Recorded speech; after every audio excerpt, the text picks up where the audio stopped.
லிங்கா படத்தோடைய விநியோகஸ்தர்கள் இந்த திரைப்படத்தால எங்களுக்கு பலத்த நஷ்டம் ஏற்பட்டுருச்சு, அந்த நஷ்ட ஈட தயாரிப்பாளர்கிட்ட இருந்து எங்களுக்கு வாங்கி கொடுங்க அப்படின்னு சொல்லிட்டு பலவிதமான போராட்டங்கள்லாம் நடத்திக்கிட்டு இருக்காங்க. ஸோ இந்த நிலையில விநியோகஸ்தர்கள் எல்லாருமே ஒரு பிரஸ் மீட்ல ஒரு விஷயம் சொல்லியிருக்காங்க. அந்த விஷயம் இப்போ விஸ்வரூபம் எடுத்திருக்கு. ரஜினிகாந்தை எங்களுக்கு நஷ்ட ஈடு வழங்க விடாம தடுக்கிறது 2 முன்னணி நடிகர்கள். ஸோ அவங்களால தான் எங்களுக்கு நஷ்ட ஈடு கிடைக்க மாட்டுது அப்படின்னு சொல்லியிருந்தாங்க. பட் மீடியாக்காரங்க பத்தி தான் தெரியுமே, நம்ம சும்மா இருப்போமா? அதை திரும்ப யார் அந்த நடிகர்கள் அப்படின்னு சொல்லி கேட்டிருக்காங்க. பட் அந்த நடிகர்கள் யாருன்னு இப்போதைக்கு எங்களால சொல்ல முடியாது அப்படின்னு சொல்லி பிரஸ் மீட்டை முடிச்சிட்டாங்க. ஆனா ஆஃப் த ரெக்கார்ட்ல அந்த நடிகர்கள் விஜயும் சரத்குமாரும் தான் அப்படிங்கிறது லைட்டா கசிஞ்சு வெளியே வந்துருச்சு.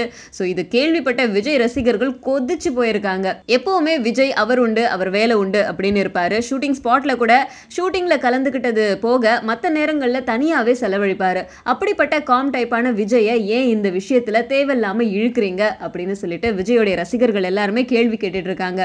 அது மட்டும் இல்லாம இதே மாதிரி தொடர்ந்து லிங்கா விநியோகஸ்தர்கள் எல்லாருமே விஜய் பேரை இழுத்து பேசிட்டே இருந்தாங்கன்னா அவங்களுக்கு எதிராக நாங்களும் போராட்டம் நடத்துவோம் அப்படின்னு சொல்லியிருக்காங்க.